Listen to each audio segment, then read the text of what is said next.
Our topic is cybersecurity and data protection, especially the new data directive lines from the EU, which is regulating and obviously killing enterprises and NGOs. So let's see what the panel has to say to that.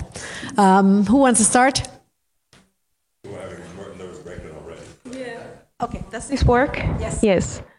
I have a nervous breakdown when you say that, yes. So, I mentioned that I worked in insurance and banking for 10 years before I got into Bitcoin.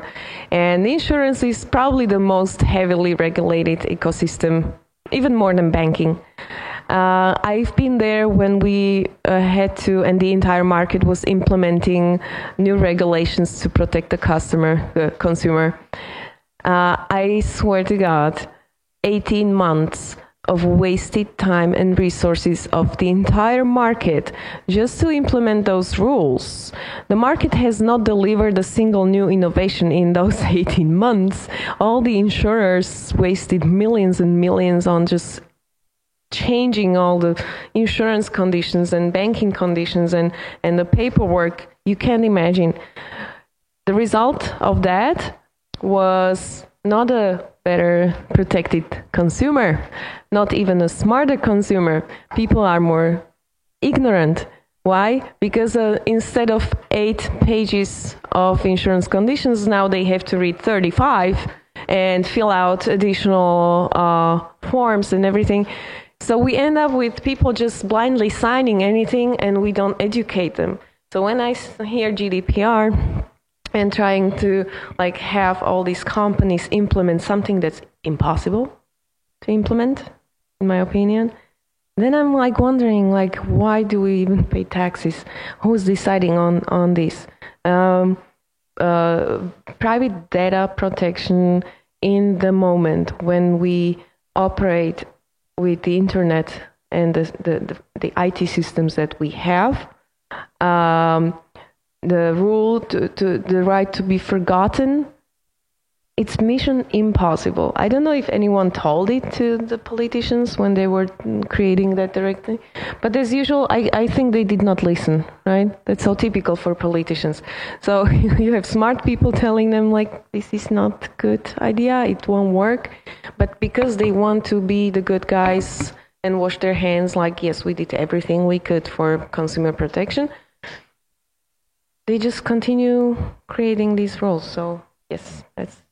And these rules are mostly created by people who don't understand what they're doing. I mean, the most charming example was last week when Mark Zuckerberg was in front of the Senate or Congress, what it was, and it was. I read a comment. It was like someone trying to explain the internet to his grandparents, and that is exactly how it was. And I imagine these people were using Microsoft Explorer and having all those taskbars so up until they can't see anything anymore on their screen.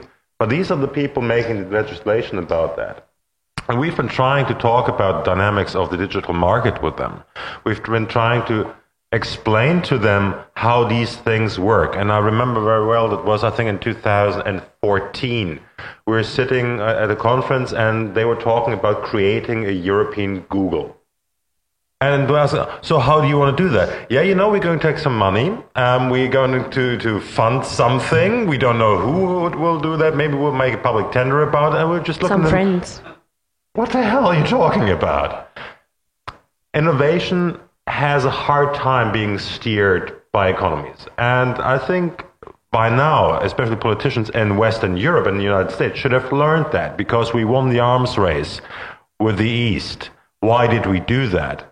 Why is my part of the family that comes from Hamburg, from the western part of Germany, was so much richer than the part of my family in Eastern Germany? Very simple, because there was no central planning.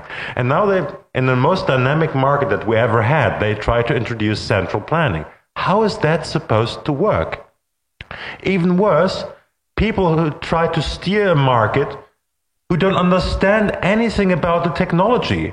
And mind yourself, in the GDR, they had a shortage of toilet paper.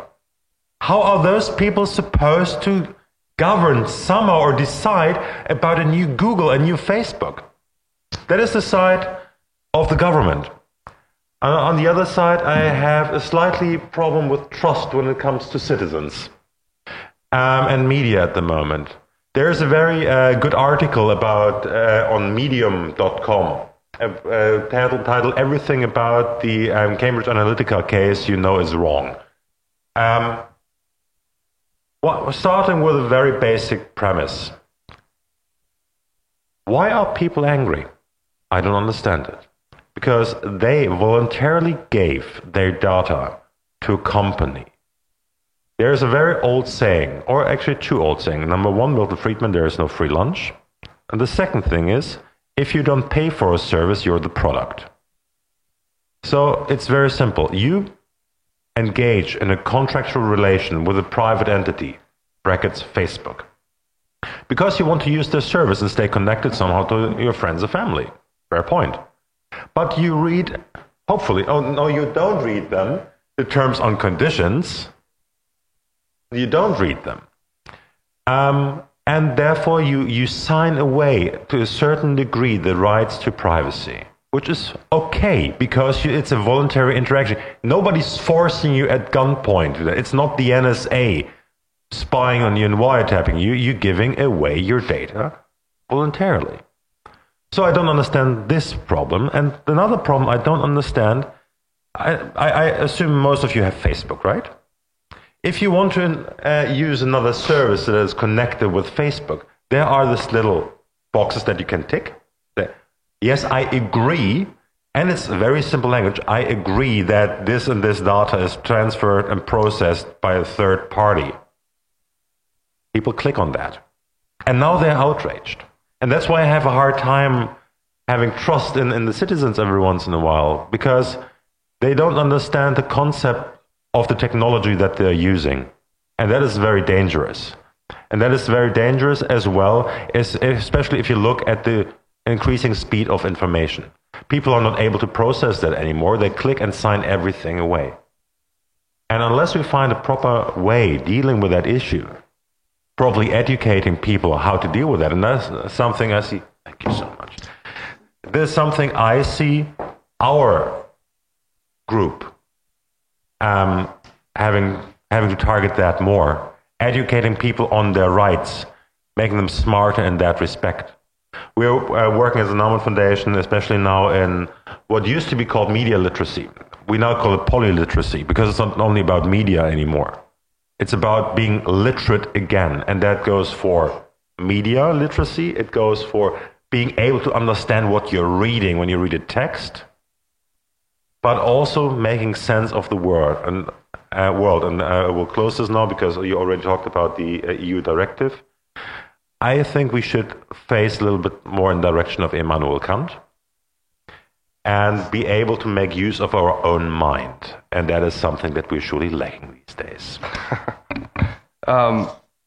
Thank you. I'm gonna contradict Barbara, and normally I would go very Hayekian and spontaneous, but I worked in London for the last 2 years when we were preparing for GDPR, and I worked in that capacity as someone who didn't want to know what the law was. I just had to know how I was supposed to treat my customers and what needed to change. But I wanted to address it here, and in the context of the conference about European values, I think this conversation is a chance for us to articulate something that's emerging because of the discussion of privacy with respect to both Facebook and social media in general. And to your point, I don't think people are concerned about privacy because they're surprised that Facebook knows something about them that they don't know about themselves.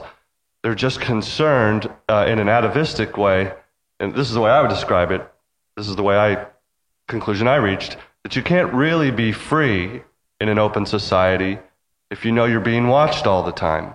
And it's not the people whose data you consent to give to, but the people they're sharing that with, or people like the American intelligence agencies who are taking that data. So I want to come back to that point in just a second.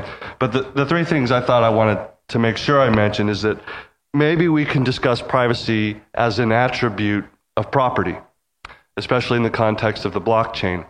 That if privacy is something we are suddenly rediscovering is valuable, to us as human beings, then the means may exist to either trade that the way we, prostitution is legal in places. I don't want to really equate privacy with prostitution, but the idea that there is a sphere, Anders mentioned it yesterday, the idea that there is a sphere of not only our behavior that's private, but our interior life, whether it's our thoughts or our religious beliefs, that to the extent that our data reveals that, is that ours?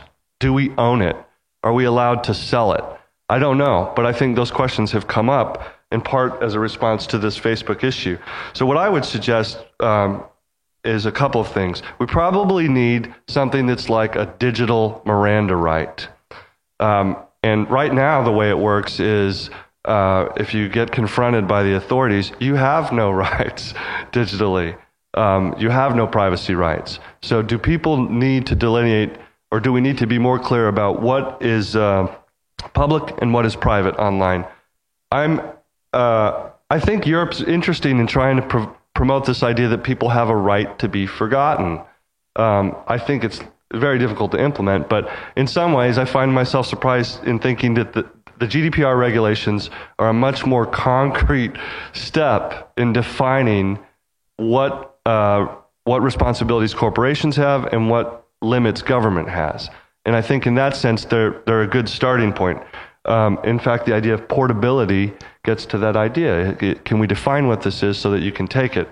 I would just say a couple more things, because I think there's probably a lot more questions than that we can talk about. But when we implemented GDPR, my goal was to do as little as possible, because I think it'll just come and go and most people won't pay attention to it. But there were three things that we were told by the reams of lawyers that we had to pay attention to that are useful, I think, for this conversation. First is transparency. And as a business person, as someone who sells subscriptions to financial services, when you sell something to somebody, you're just going to tell them, why do we need this data from you, and what are we going to do with it? That's a pretty low bar to jump over, and it actually promotes a better relationship with the customer if they know what you're doing. So in that extent, I think transparency is fine. The where it starts to get tricky is this term informed consent, which someone used yesterday and I think someone used today. The idea is that in plain English, you have to know what you're agreeing to. And this is why people are reacting in a completely irrational way to the Facebook scandal. What person did not know that they were agreeing in commercial terms to having their data go to another company? Well, the truth is there's probably people who didn't know that. They don't understand what's going on. So I don't know where the obligation of the company ends and the obligation of the government begins. But what concerns me in the light of a couple of things, of Google and my business, Google has suspended advertising from our business completely. Not because we've done anything wrong, but because they don't approve of the content. And Mark Zuckerberg said it last week as well. He said, don't worry, in just a few years, maybe sooner, we'll have an AI algorithm that can detect hate speech before it's published. So what we're doing, if we don't change the current trajectory, is we're enabling a very small number of powerful social media companies to become tools for government censorship. And my concern as a libertarian is that when you censor people's what they say or what they express, you begin to censor how they think and how they behave. And the more you understand about the use of communications surveillance in the United States, it's always been a tool of political pacification. And I think unfortunately, I'm reaching the scary point of view, is that all these technology tools, which we hoped would be tools of liberalization, individual expression, decentralization, and anti-government authority, have become, or are now becoming, and on the risk of becoming, very powerful tools for surveillance and suppression. And as I said at the beginning, I think people understand you can't really be free if you're being watched all the time. So to me, we could move the conversation forward if we can somehow suggest that privacy is an attribute of property, and we can create a way for people to define and own that, and most importantly, to keep governments out, or to keep the commercial terms with corporations more clear.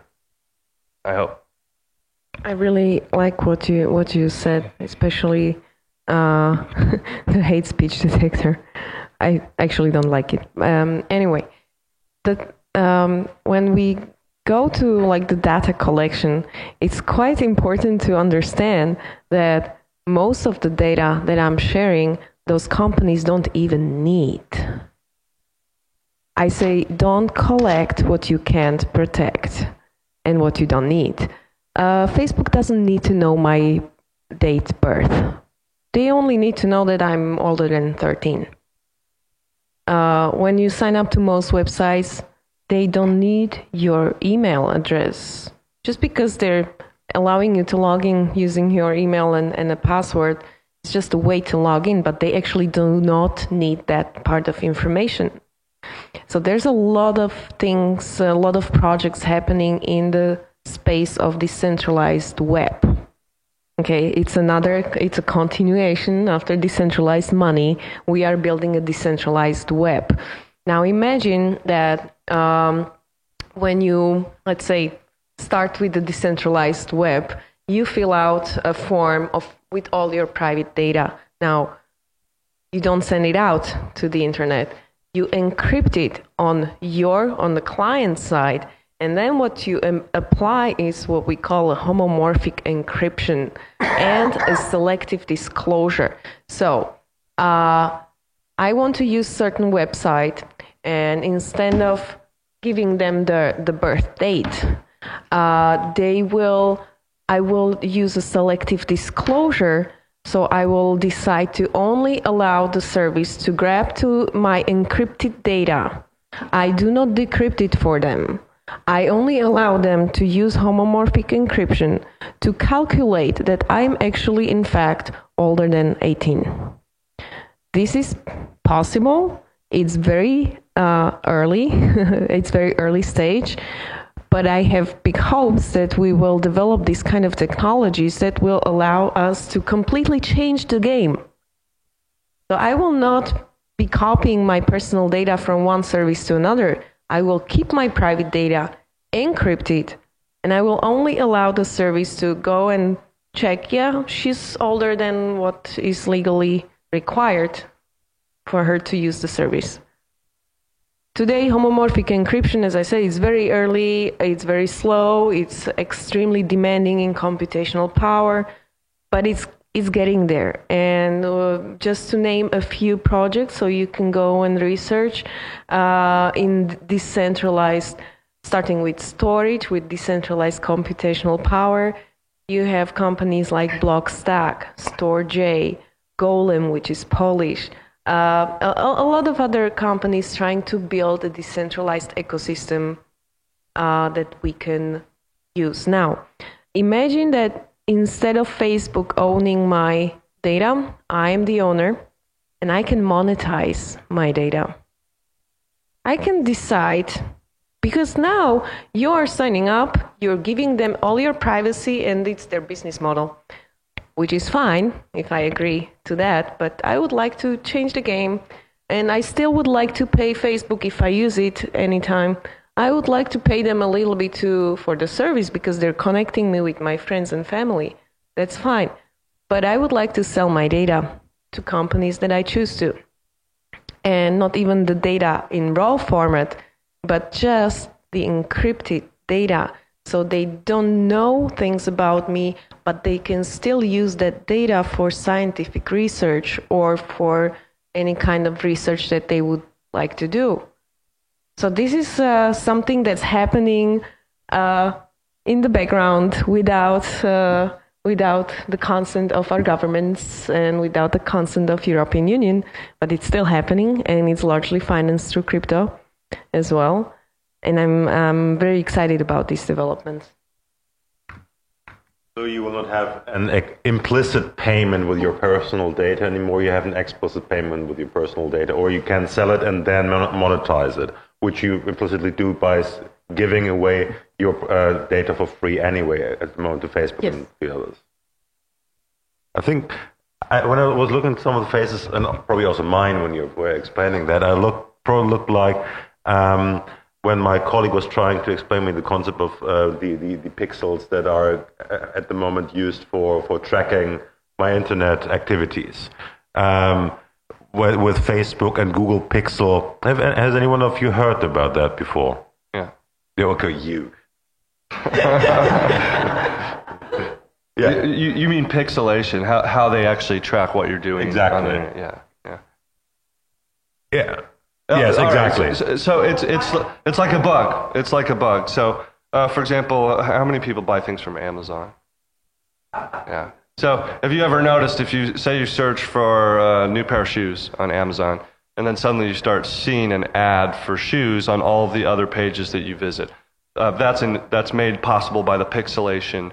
So they say, okay, yeah, cookies. It's a slightly different from a cookie, and I don't have the technical expertise to explain the difference, but it's how, for example, part of the issue with Facebook was it had data on people that weren't even Facebook members that it had acquired because they were friends of Facebook members and was sort of monitoring, supervising what they were looking at. So I think it's an interesting idea that you can say, well, to me, I don't know that that's still your data. Like if we all went out and got drunk tonight, as some people may have done last night, if you've done it in public, is it yours anymore? You know, you're in the public sphere. It may not be your action, but I think that's what's missing in this debate is what do we mean by your data? I'll give you a quick example. There's a great book called Surveillance Valley, The Military Origins of the Internet by a historian named Yasha Levine. And he described the pacification of the Philippines in the late 19th century by the U.S. Army. They created the first military intelligence organization. And they did so by creating data cards, which they then inputted into a database. And in each data card, they had the name, the height, the physical appearance, the profession, the income, and all of the information they had gathered on key Filipinos. One of the persons they gathered information on had 2 separate affairs with 2 sisters-in-law and had 2 illegal children that the pregnancies were terminated and buried in private anonymous graves in the cemetery in Manila. They found out about this. And they kept his name on the card, and they told him, we have this information on you. He later became Manuel Quezon, who became the first president of the Philippines after the pacification of the war. So the idea was that data they got and could use against him. And I think that's what really people are concerned about. It's not that Facebook data is going to be used against you.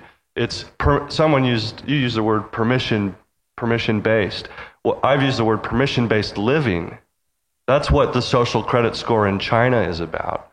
That if these databases of private and public information are amassed and then used by not necessarily corporations, but by the government, then if you had a big night last night and you try to use your card to buy a beer today before noon, they might say, too bad. Our studies show that at your age, with your medical records, your blood alcohol levels are probably too high for you to be drinking right now. So transaction declined. I mean, I think that's what scares me, and I know it sounds fairly dystopian, but I think if we could segregate some of this content and say that it's private, then people would be more comfortable. But I'm not very comfortable right now. What's even more scary about particularly the Chinese app is that they turn your friends into police. Because they score your behavior, and if I'm associated with you and you have politically incorrect opinions or you shared something against the government on Weibo or somewhere, then it directly affects me. So it can go into monstrous situations where people choose friends based on their score. And I unfriend you because you are dragging down my personal score. And if I surround myself with politically unpleasant people, I do not get along. Right? So imagine where it goes. This is really Orwellian system that we're in. And I think we should be more loud about it. And we should alarm people and, be annoying. In the fact of being annoying, I don't know who of you sees the show Dark Matter. To the recent episode, I don't know if you watched that, but it's exactly... Which one? The one with Friends Call. Yeah. That's exactly what it is about. Just briefly, there's exactly this friendship score system implemented that they're now trying in China. So for jaywalking, you get a minus point. If you recycle your trash, you get an additional point to your karma score or something like that. It's gamification ad absurdum. But the idea indeed is, and there's also the episode of Dark Matter, so we don't have to go that far because there are already smart people thinking about it and actually putting that into film. That as soon as you start losing score, you're losing standing in the society, and all of a sudden you're worth nothing anymore. Your friends will turn away from you. You will not get your job anywhere. You will get fired because nobody can be seen with you anymore. And this social stigma is indeed the dangerous part of it. And as soon as we have, like in China, the government that has started controlling you, not only where you can go and what you can eat, but also what you do in your free time.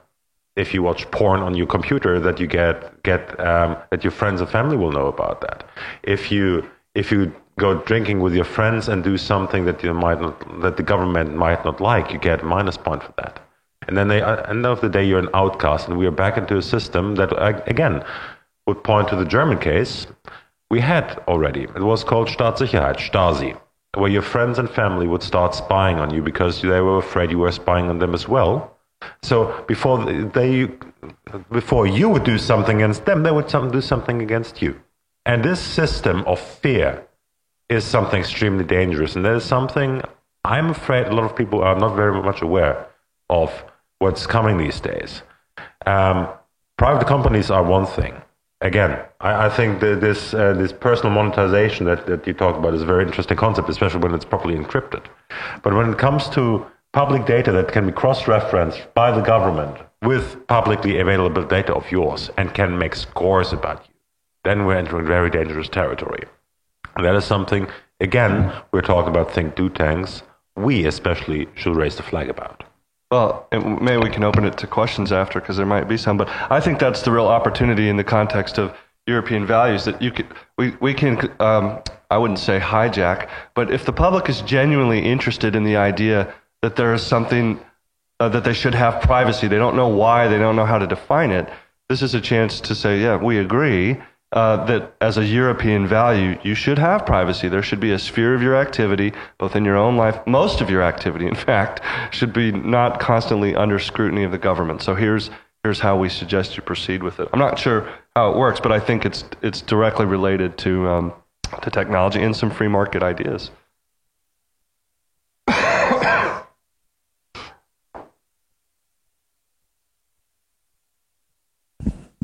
This is fascinating and such a terrible area in terms of trying to actually resolve the challenges. I'm surprised in terms of what consumers don't know, because shoe ads for the exact shoes I was looking for on a totally different site pop up in my Facebook or whatever.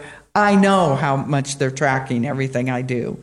And it's hard for me to imagine that other people haven't put those two together at some point. So I'm more skeptical about this I didn't know argument. My question is, though, I love this idea of going towards the encrypted and you own your information, but as you noted at the very beginning, you can't be forgotten. Once they know my shoes that I look at now, I mean, it's all in there somewhere. And so how, I guess I'm old, so I'll die off at some point, and then it won't bother me, and new people may not ever have this struggle. But what about this transition where they can't forget you, and yet you don't have the technology yet to be able to do something about it? How do we get through any of these transition periods? And we've had them with the Industrial Revolution. I mean, history has given us many examples. But are there suggestions for this transition if we can't be forgotten? Well, I don't know. There was a difficult transition between horses and cars as well, because there were no petrol stations, and those things were broken all the time, and there were no good roads. And eventually we built up the infrastructure to produce cheap cars and to have everything that we need. I think it's a long run. It's a long run.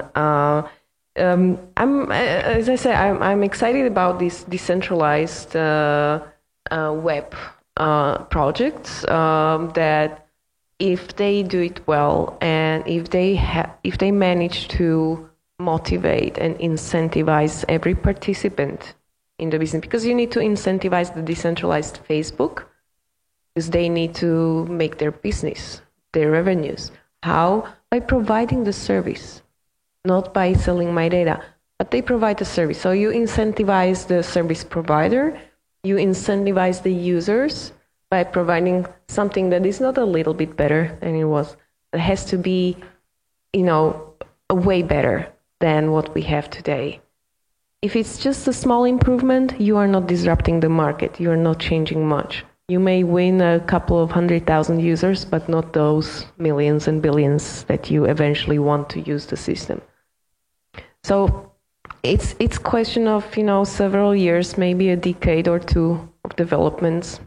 But I don't want to sound too optimistic because I don't know what's going to happen. When you said you are aware of websites tracking you via these pixels, there's much worse things we don't know about. And I'll just mention sound beacons. Sound beacons are something that your phones and your computers emit, and that's not audible to our ears. Those beacons are able to couple different devices up to I think 7 meters distance. So if I visit you in your home, then the providers, they know that we are probably friends and we may share some common interests. And so these things are already happening. It's not even by you visiting a particular website. It's you being around me, and they know they're anarchist, so they will probably be able to flag you even for just being around me. So is this greater than 7 meters? No.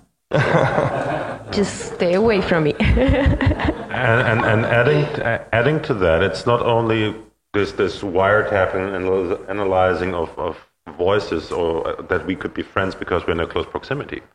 They're also now, they use it for mental well-being apps, but they're using your smartphones to track how long you speak on your phone, how your tone of your voice is, and how long your text messages are, what kind of words you use, and if that is changing. So they can scan your mood doing that.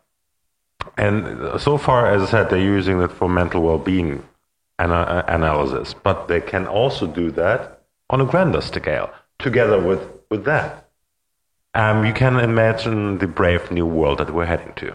We can. I mean, Cambridge Analytica is a really, really successful company already in this particular area, with manipulating the elections in the US just explicitly by using sentiments and emotions. And making the right tweets in the right moments. I would just add one thing too. I don't think you should give up on the idea that you can't be forgotten in some circumstances. If you've done something and there's a public record of it, you can't erase that, right? If it's in the newspaper. But if you have a commercial relationship with a company and they've accumulated a database on you, I don't know why you're not allowed to terminate that relationship. I've been with Amazon since 1999, Gmail since 2004. And I deleted my Facebook account in December. Took 90 days for them to delete all that data. But I think it's not unreasonable that with a company, at least, you can say, we're done, and I want everything that I've given you to be deleted. You sure it's deleted? No, I have no idea. That was my question. I don't think. No, I have no idea. I don't think it's... Of course not. It's all... this is mission impossible. Even if you, how do you call it? Reinstall your computer, even if you erase a hard drive, there are people who can still get the data from an empty hard drive. So the companies can say, yes, we delete it, but it's been out there already. It's been distributed already. It's probably been hacked a few times without Facebook knowing already. So, yeah. I don't know if I don't know how to frame my question. On the one hand, I am surprised, like you, that all these shocked people that put pictures of their cats and their kids on Facebook are now surprised that that information was shared, or them, having beer bongs in their dormitory are now, somehow been found out. But I think for many of us, we may have sort of given up or conceded some measure of privacy to go about our daily lives. I voluntarily gave information to the U.S. government so that I could get on an airplane or go through security without taking my shoes off, for convenience and speed and not having to hassle with all the other folks trying to get on an airplane. So already we're conceding a lot, and for those of us who have chosen not to live off the grid and to live a public life, which we do, we're already conceding. And despite all that you're telling me, how paranoid I should be that somehow 7 feet from my phone people are detecting information about me, I don't know how to balance, I don't know how to square this desire to protect my privacy with living a normal life, using products on the internet, which I do voluntarily, and going, oh, what the hell, they've already got it anyway. And it's been hacked by the Russians, the Chinese, and the North Koreans. So what the hell? Why not give up my, whatever information? We've already sort of been, I don't know. We're pregnant on this, and you can't pull it back. Taking my name off of Facebook and all my pictures of my cats is not going to grab back my privacy. So I'm kind of conflicted on this. Yeah. And I don't have a question other than I don't know how to resolve this. Maybe like Bobby said, where it's just like, well, this is unresolvable. Let me tell you a funny story. Right before we got on, I got a new Chromebook, which is probably a mistake for someone who's trying to escape the clutches of Google. And I haven't accepted the privacy agreement. And before the presentation, I wanted to look up the text of the Fourth Amendment to protect the right of the people to be protected from unreasonable searches and seizures of their persons, effects, and property. And I think what's happening right now is what I mentioned in the beginning. Are we entitled to protection of? Is our personal privacy, our digital behavior, an attribute of privacy? Is it a personal effect? Are we entitled to constitutional protection in the United States from government intrusion? Now, Trump's lawyer who flew into the States a couple of weeks ago, and what did they do? They took his phone. So is your phone something that should be protected from an unreasonable search and seizure by the authorities? It says an awful lot about you. It says almost everything about you. I think absolutely it should be. Now they say, well, it's not any different than a filing cabinet, and I have to get a search warrant. I can go look in your filing cabinet to find evidence of a crime. But they have to get a search warrant for that. Now they can just stop you at the border and say, I need to see your phone. And we say, okay, I'd rather cross the border. It's more convenient than not. But I think to the extent that we're advocating for privacy, whether it's an attribute of property or not, we should, because I think it's been gradual and incremental, the things we've given up, and mostly convenient and useful. And what I'm saying now is that it may not be convenient and useful. It may be quite draconian in the way it's used. So if there's ever, you can't put the genie back in the bottle, but there are some legal issues that need to be defined around it that we should be on the front foot for. Well, if I may comment on that, where there's a problem, there's an opportunity usually to solve it. And I can totally imagine services that will create fake accounts on my behalf and populate with whatever good content, and basically, spam the spammers or scam the scammers. So I can imagine having a service that makes sure that I have a Facebook account, that I have Instagram account, and that I post nice pictures of flowers and whatever. There's different approaches. There are people that I know because of where I work that are extremely paranoid. They don't have a smartphone. They don't use a SIM card. They have a dumb phone maybe, and they just never appear anywhere. It's impossible to get a phone number from those people. It's a very difficult lifestyle, so I understand why you would choose to give up your phone at the border in order to just get in the country. Or there's another approach to be completely transparent and publish everything that you think online. And so a friend of mine who is he's a big anarchist, he's one of the founders of Parallel Polis, the Bitcoin space here. And he thinks like, look, if I will put all this information without fear, at least if they go after me, I will be the martyr. Because there is, in a way, there is evidence of everything what I said, and I can absolutely relate the government's actions against me to what I have published. So hard to say. Maybe we will arrive at having phones with implemented encryption by default and with plausible deniability. So have like hidden volumes in your computer, have a hidden phone. So depending on the PIN that you enter, you will either arrive at the blank or the fake profile, or you will arrive at your real profile. I think it would be better if we could just establish the principle that it's none of their business. Yes, I agree. But they will not agree with you. No.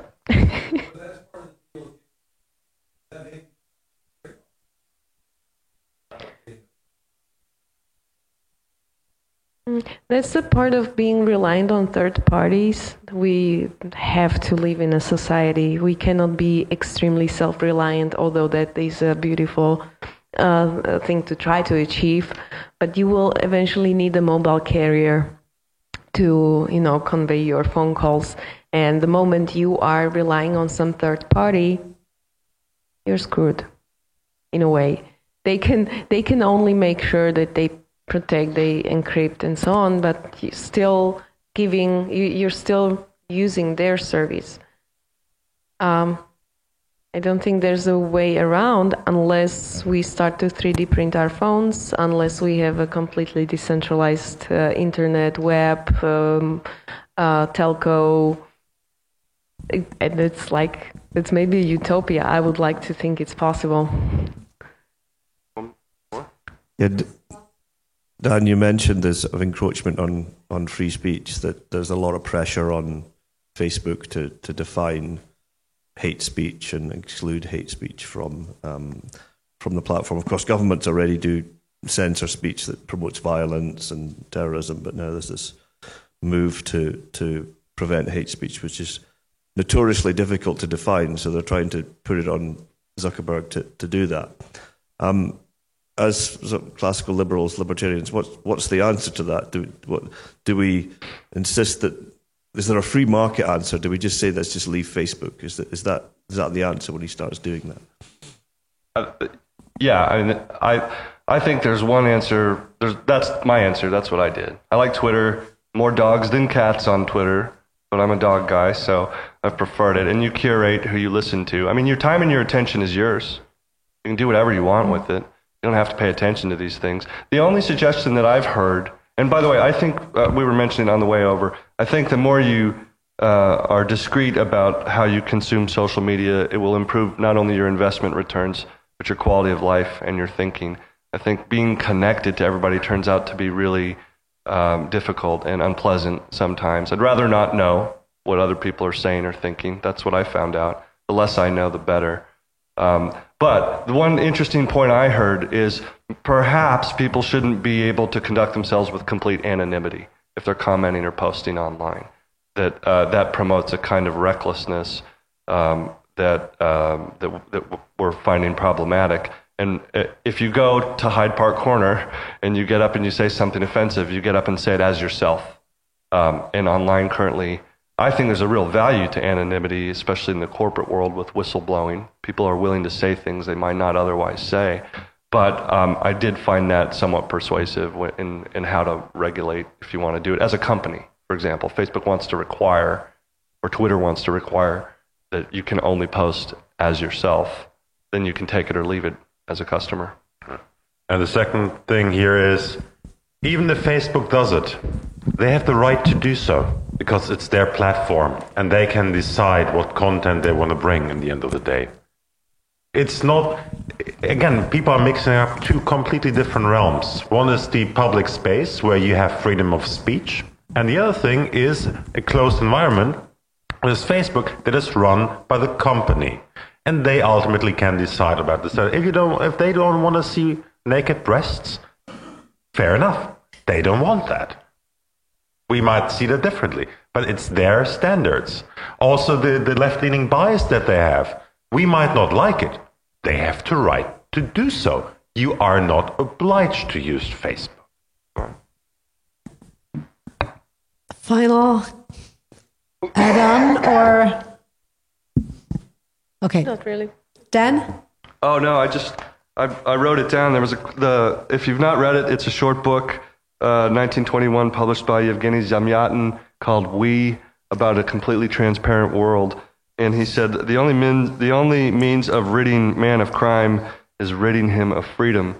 And my concern is technology appeals to the centralizing authoritarian mind that they can rid men of crime by ridding them of freedom. So let's not let that happen. Let's have some coffee and talk about it. Well, thank you. That's